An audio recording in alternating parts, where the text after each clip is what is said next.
Hey guys, so it's been a while since I've done one of these reviews. It's been a little while. And it's also been a little while since my last full-length video, which was a couple of weeks ago. Of course, then again, when this video gets uploaded, it'll probably be longer than that. But just so you guys know, the only reason why I do it like this is because I just want to make sure that every single video that I make is to a good level of quality. So I'm excited to go on this review with you guys because Kingdom Hearts is a game series that I hold very near and dear to my heart, and my love and my respect and all my experiences with this video game series all started a really long time ago when I was still in elementary school, and me and my ex-best friend played this game, and I just got so much enjoyment, so much fulfillment out of it. I was just sucked into it so much when I first started playing this, and I still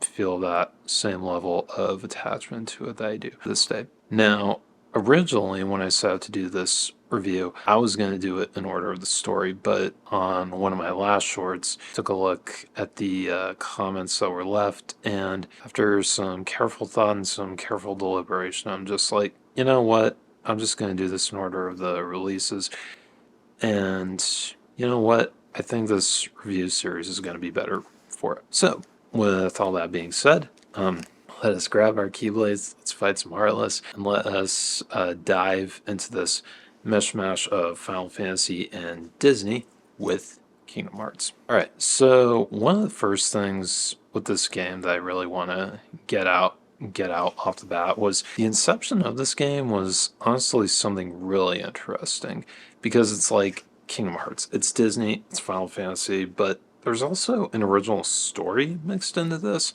and you would think, wait, how would something like that work? But the thing is, this game happened by sheer happenstance when an employee of Disney and an employee of Square stepped into an elevator together, and then by the time they came out, they basically drafted the beginning of this whole thing. And it's just like, what? That's kind of crazy because by just even starting with that, with its inception, they basically caught lightning in a bottle with this, because I don't think either of them could have anticipated that Kingdom Hearts would become the pop culture phenomenon that it's known as today.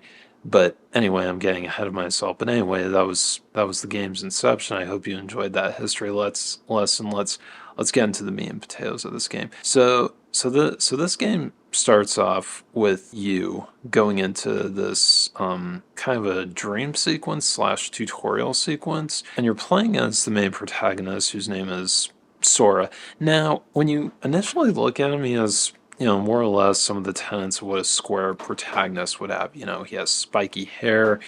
He's got a an outfit that's got belts, got chains on it, and some other stuff too. But what sets him apart from a lot of other Square protagonists that were coming out at the time is that, like, is the connections that he forges with a lot of the characters that happen throughout the story. And then of course there are the other characters. There's Riku, there's Kairi, there's Donald and Goofy, and all of the other big players. When I say players, I don't mean characters you play as, but characters you meet throughout each and every single world as you go about your business. But you know what? For everything Sora has, like, even playing this game today, I still find him as compelling as I did when I initially played this game years ago with my ex-best friend. And I'm not gonna lie, like, I would argue that not only does his character and his that not only does his character hold, but so do Riku and Kairi and everything like that. And like I said, this game is first game is pretty much the foundation, the blueprint of everything that would come to, define the series as a whole and whatnot. Like, and the three protagonists are definitely, a big part of that and whatnot. And this is where it started. And you know what? It works. It works. It functions, and it's real, and it comes together in a really well defined package in and of itself. So when you start out the game, you start off on this tutorial level slash tutorial stage. Now, the reason why I say that is because Destiny Islands is pretty much a massive tutorial stage in and of itself, because you learn about things like the game mechanics, the platforming, how things function, how you do certain things, how to find certain items, and all that sort of thing.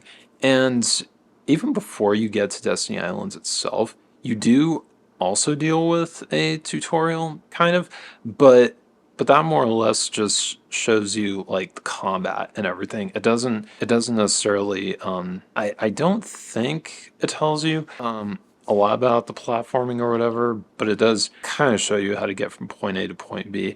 I I don't necessarily know though if that will qualify as platforming, but if, hey, if you think it does, then let me know down in the comments below, and you guys can attack me on that and whatnot. Anyway, Destiny Islands and the tutorial that happens even before you find yourself on Destiny Islands, it's all really interesting, and you really do learn, about all the core mechanics of how the game works, like attacking, using your menu, platforming, running, gathering items, and using items, and all that sort of thing, which is really interesting because I don't typically know of too many RPGs that dedicate just one entire world specifically for this kind of thing. So the fact that this game honestly did that with this, it's really interesting, and I find it actually really refreshing. So yeah, that definitely gets a pass in my book and whatnot. So the music, oh my gosh, the music in this game, it's really good. It is very well done, and Yoko Kanno just does such an amazing job with the game that she is given to make music for. Like even from the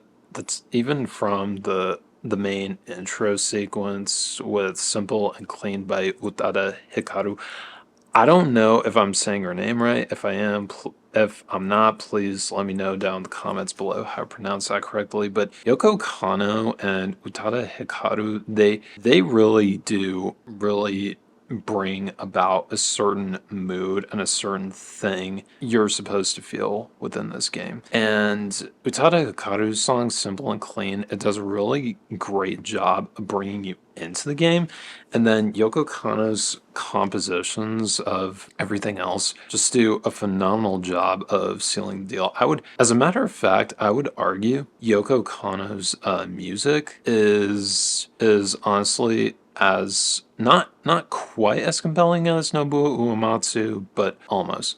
Also, just so you guys know, I'm kind of running out of time on this, and if you want to check out part 2 of this review, I will be delivering that very soon. So if you enjoyed part 1 of this review, let me know down in the comments down below.